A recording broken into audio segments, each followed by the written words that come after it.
بسم اللہ الرحمن الرحیم۔ دنیا کے بارے میں امام حسین علیہ السلام اپنے آخری خطبے میں ارشاد فرما رہا ہے: عباد اللہ اتقوا اللہ وکونوا من الدنیا علی حذر فإن الدنیا لو بقیت لأحد وبقی علیہا احد لکانت الانبیاء احق بالبقاء واولی بالرضا وارضى بالقضاء ولكن اللہ سبحانہ وتعالی خلق الدنیا للبلاء واهلها للفلاح۔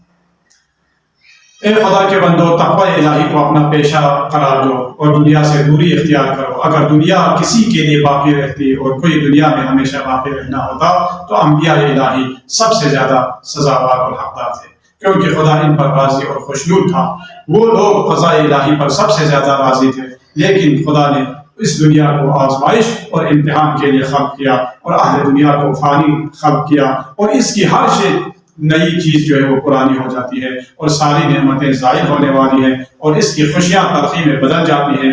دنیا باقی رہنے کی جگہ نہیں ہے، بلکہ ایک ایسا مکان ہے جہاں سے زاد راہ جمع کرنا ہے۔ بس اپنے لیے زاد راہ یہاں سے لے لو کہ بہترین زاد راہ تقوی الہی ہے۔ بس تقوی الہی اختیار کرو تاکہ تم لوگ فلاح پانے والوں میں سے شمار ہو۔ والسلام علیکم۔